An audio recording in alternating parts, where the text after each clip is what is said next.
welcome to the Parenting My Pocket Facebook Live. We are hitting on episode 14, which is great. We're kind of getting through them fairly quick. I just saw the news just before I came on that Diego Maradona has passed away. He was one of my favourite footballers as a kid, so I want to pass on my condolences to Diego's family. It's it's pretty sad, like a passing of an absolute legend, one of the greatest footballers of all time. So yeah, shame to see that that it passed. But I suppose the other side of it is he lived life to the full. So I hope him and his family are doing okay, or his family are doing okay at this time.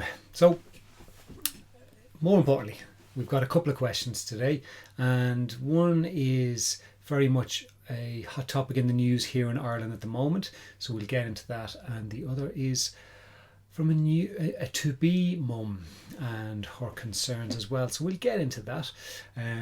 Now, I owe you all an apology because last week I said within 24 hours I would have a draw for everyone to get a signed copy of Parenting My Pocket, and I didn't do the draw within the 24 hours, so I decided that I would do it now live on air. So I am going to go back into the video for last week, and I'm going to do a little random number. So everyone's going to be given a number from 1 to 10, because I think there was 10 people who were actually there. This is great radio, isn't it? So I bet there was more than 10. Okay, so 1, there we go, 2, 3, 4, 5, 6, 7, 8, 9, 10, 11, 12, 13. Okay, so we've got 13 people in the draw, and there was one person on Twitter as well who wanted to be in. So I have their name there.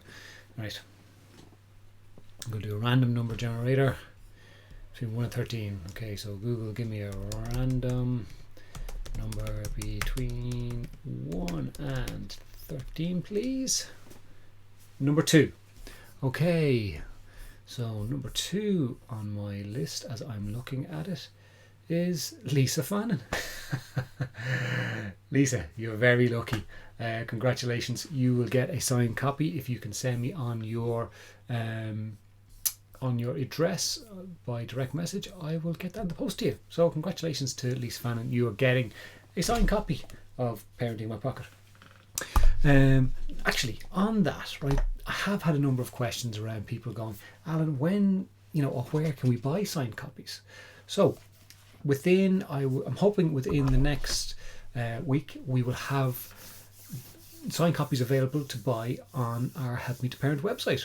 So you'll be able to head on over and click and buy your own signed copy, and we'll give you a little note in it as well, make it kind of a bit more personal. So keep an eye out for that on the helpmetoparent.ie page for signed copies of the book. We'll get them out. I had an interesting conversation with Jerry Kelly today on LMFM, and it was all around the whole controversy today, and it kind of snowballed into snowflakes, and it was interesting to get other people's opinions and hear what they had to say around the so-called snowflake and who's to blame, if anyone's to blame. But we can discuss that in a short little bit. Parenting in My Pocket podcast episode number 9, I think, is out today. So jump on, grab that. The Motivation Interview podcast is out this week as well. The new one with Becky Campbell from B4 Media.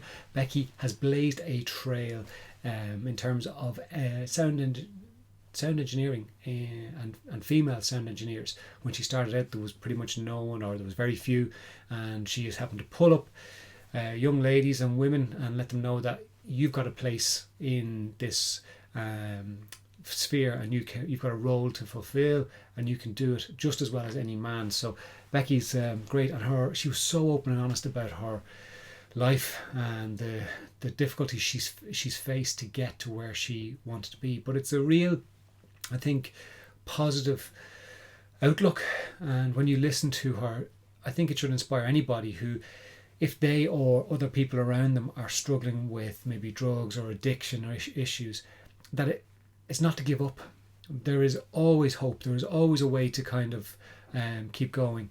So have a listen, and please do like and share. Actually, like and share all the podcasts, because it does make a difference. For those of you actually who've bought a book and had a read of Parenting in My Pocket episode or volume 1, please do go to your retailer, wherever you got it, and give us a little review. That would be fantastic.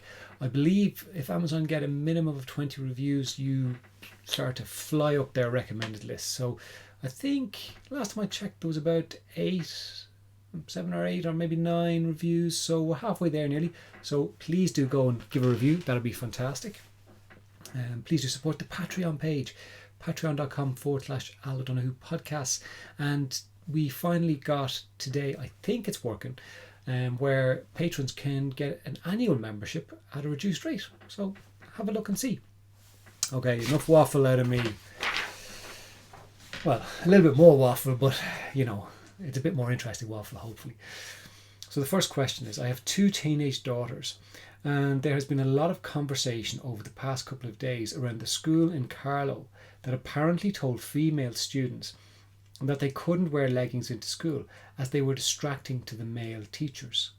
My daughters were absolutely disgusted, as was I. The discussion at home centred around them now wondering whether male teachers were looking at them in a sexual way, and how they were beginning to feel uncomfortable in class if a teacher glanced at them. I tried to reassure them that they weren't, but I'm questioning it myself now, and is this something that should be discussed in schools as well? I'd love to hear what you have to say about it. Thank you.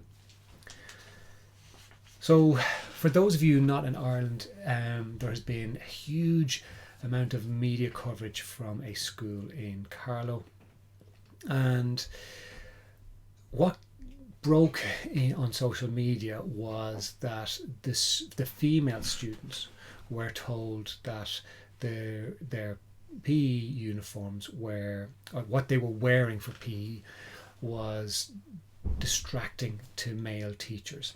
And it has caused uproar. It's gone as far as the Taoiseach, the equivalent of our Prime Minister, who's commenting on it. And there's been a lot of backlash for this school. And I think one of the big things is the blaming, in inverted commas, of girls for wearing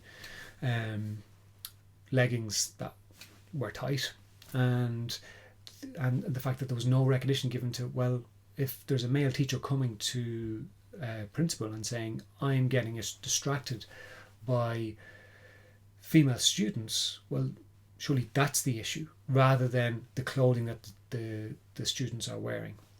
So the last I saw of it, actually, which was late this afternoon, or early this afternoon, was that the school have come out and said that that was not actually what was said, that it wasn't said that it was distracting to male teachers.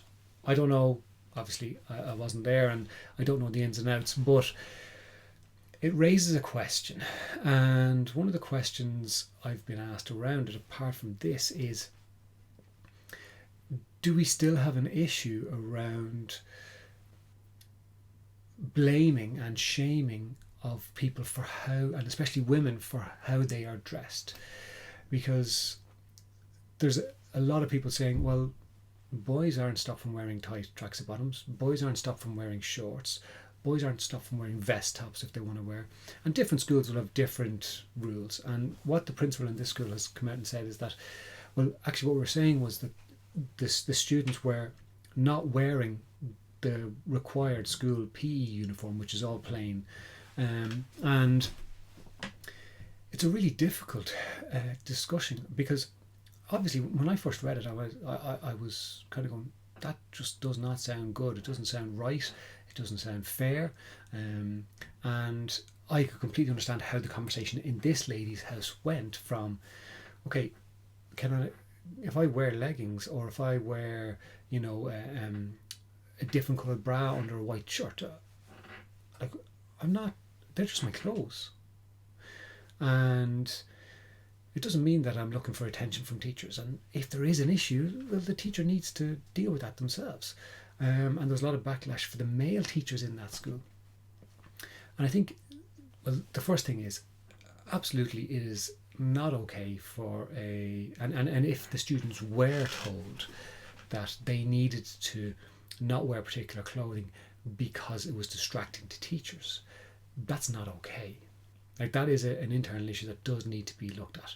But if they weren't told that and they were told that this is the uniform, you need to wear the uniform, that's something different. And I think that's okay for a school to do, because if a school has a uniform policy, well then the uniform is the uniform. And when a parent sends their child to a school, they sign up and agree and have an agreement that yes, my child will wear the uniform of the school. But what's even more interesting though is the social media whirlwind that begins to be created around things like this. And there was, reputable, legitimate journalists naming the school, saying that this is what they've been told. And now I'm assuming they went and did their fact checking, but it started this whole big whirlwind. And if that didn't happen, if that discussion didn't take place, here we have blame all the way up to the top of the government levels that may not have happened. And yes, if it has happened, well then that does need to go to that point. Absolutely, I 100%.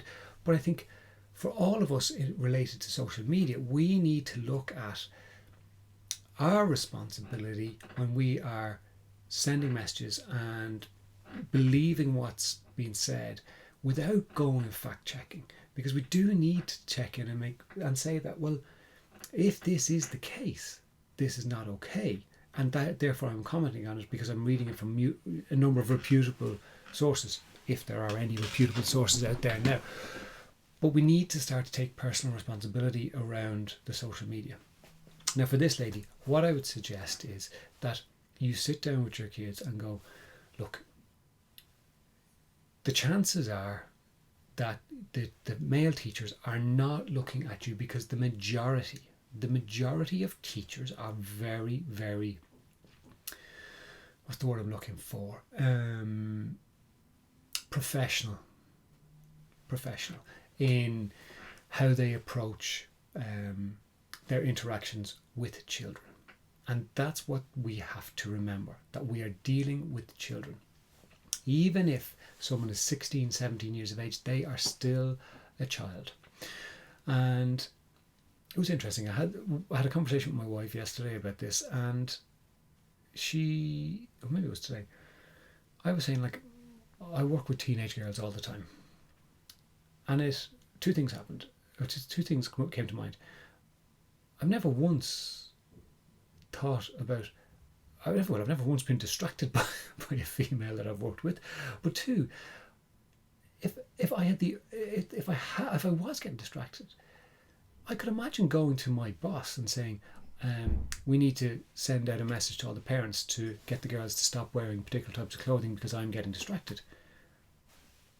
My job would be gone. There'd be no letter going to parents. My job would be gone, and rightly so, because I need to manage myself as a professional. And that's what I'm saying. The majority of teachers are very professional, and they are not getting distracted by students. They're not getting distracted by how students are dressed. They're in there doing their job, being professional. The majority are. So sit down with your girls and say, look, it's not something that you need to be concerning yourself with unless something happens. But if it's just a glance, the teachers have to look at the students. That's their job. They have to interact with the students. They have to make sure that the students are doing what they're meant to be doing. So it's okay for them to look around the classroom. That's their job. They have to do that. And try and settle within them saying, look, this is something that obviously, if something were to happen in school where a teacher approached you inappropriately, well then you come and you speak to us and we will deal with it. But if they're just looking around the room, that's not something to be concerned about. And have the conversation with them around appropriate behaviour for everyone. And let them know that leggings aren't an issue. They shouldn't be an issue. And this all shouldn't be an issue if it wasn't said And if it was said, then the school need to be taken to task over it, because it is not okay to be trying to get children to change how they dress unless it's completely inappropriate for the school environment. But if it's just wearing leggings, tracksuit top, t-shirt, whatever it might be, and it's allowed within the school uniform, well then it shouldn't be an issue, and it shouldn't even be a discussion point. Okay, second question for today. I'm pregnant and due my baby early in the new year. I've been reading up on different bits and pieces. I've even picked up your book. Thank you very much. I appreciate it. But I can't shake a general feeling of worry. I would normally feel anxious most of the time anyway, but with everything that is happening in the world, I constantly think, what kind of world am I bringing my child into? And how can I protect them from all the horrible things out there? This thought keeps me awake at night, and I just want to get rid of it. Have you any advice on how I can do this? I think a lot of parents at some point or another do question themselves, especially with their first child, and go, what are we bringing the child into? Like, what is actually going on here, and what are we doing? But then we settle within ourselves, and then when the child comes along, we have literally no time to think about stuff like that. We just have to get on with it and take care of them, look after them. What I'd say to you is as well, sometimes we can do a lot of searching, a lot of reading, and there's so many books out there. Obviously, the best one is Parenting in My Pocket, Volume 1. Anyway, but there's a lot of books out there, and when we read up stuff, it is going to probably give us the worst case scenario. But in reality, any child coming into this world is going to face challenges, and they need to face challenges. Every child should face challenges. I was actually talking to Jerry Kelly about it today, because he had a previous guest on who was talking about snowflakes and stuff like that, and I was kind of saying, well, ultimately, Jerry, we need to allow our children to experience hurt, pain, challenges, difficulties, because that's how we learn to be resilient. It's how we learn that this is how we overcome things, and we have the ability to overcome things. So what I'd say to you is, well, very first thing is, if it is keeping you awake at night, speak to somebody about it. So if you're having severe anxiety, get in touch with me. These are just triggers, and if you're saying you would be an anxious person anyway, we can get rid of some of those triggers that you have through using logosynthesis. And I think myself and Mary have discussed logosynthesis on our podcast. If not, we will be. But logosynthesis basically deals with the emotional elements, not the logical, because you will sit there and you'll go, do you know what, actually my child's going to be okay. But it's the emotion that kicks in, and when we're under stress, emotion overpowers the logic. So it's why people have phobias. So I might say I'm never getting on a plane because a plane crashed in 1984 and I saw it as a kid. And all that is a trigger for me to remember the emotion. So even though I know millions of flights take off, well, they did before COVID, every single day throughout the world, I get triggered and the emotion overpowers the logic, and I make a decision to never get onto a plane again, or ever. So we can dissolve that very quickly using logosynthesis, because it deals with the emotional level of it, and it reduces that level of anxiety that you will experience. So get in touch and we will set up a few sessions, and we should be able to move you through that fairly quickly. The other thing I would say is it's about settling yourself back into the here and now. So as a pregnant mother to be, you are having to think ahead. You're having to think about what are the things my child is going to need in order we can get them, so that when the child comes along, that they are ready. I need to get my bag ready. I need to get, a plan in place for how I'm going to, am I going to feed myself? Am I going to bottle feed? How am I going to do that? And you're going to antenatal classes and you're getting all this advice. So you have to think ahead. You have to think into the future. That's all right.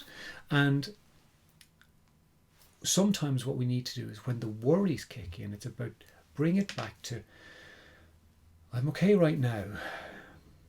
Because there is theories around, the baby can experience the distress that you feel. So, and that's not to blame you or to worry even more, but if you can start to bring things back into the here and now and go, what's the reality of the situation right now? And for the majority of people in this world, life will be pretty much okay. Everyone will have challenges, everyone will have difficulties, everyone will have things that won't be going the way they want them to go. But for the most part, we're all going to be pretty much okay and live a regular enough life. And what you can do when your child comes along is support that as best as possible without putting yourself under pressure to be trying not to allow your child to experience any pain or hurt or challenges, because they need it, and that's how they learn resilience. So even if you are a mother or a father now of a child and you find yourself constantly lifting them up, or constantly even tying their shoelaces or doing all the washing, all the cooking, all the cleaning, everything for them, practically wiping their arses, you need to set yourself, have a question with yourself or a chat with yourself and say, is this actually doing my child any good? Or do I need to take a step back and allow them to do things for themselves and to do their own washing and have things shrink? Or put the red sock in with the whites, because that's when we learn, okay, I need to check not to do that. Because we don't all learn from what our parents tell us. We all learn the biggest lessons when we do mess up and then go, I'm not doing that again. I was actually speaking to a couple yesterday and we were just joking about their teenage daughter had been drinking and they were disgusted. I was kind of going, yeah, it's something you need to deal with. Did you have a drink when you were a teenager? And they were like, looked at each other and like, yeah, did, yeah. I certainly did. I learned a massive lesson when I was 15. Drank a bottle of vodka, a bottle of whiskey, haven't been able to touch the stuff since. It didn't take my parents telling me that if you drink a bottle of whiskey, you're going to be very sick and probably never want to drink it again. It took me doing it and then experiencing the absolute horrendous sickness and hangover for days to make me go, I am not doing that again. Now, I'm not saying you should all go hand your children bottles of whiskey, bottles of vodka and say, go drink that and see how you get on, to try and put them off. But what I will say is that don't always jump in to rescue them. And for this lady, you're pregnant. Yes, do your planning, but your child is probably going to be okay. You're probably going to be okay for the most part. And if you're not, or if your child isn't, you will deal with it anyway. And that's the big thing. Like, we worry about, anxiety is an emotion of the future. We worry about what might happen, and it's usually the worst case scenario, when in reality we never think about the best case scenario, and the reality is somewhere in the middle towards the best case scenario. But even if something really challenging comes up, if a major illness comes up or a major worry comes up, we have to deal with it anyway. So all the worry you're doing now is actually not doing any good.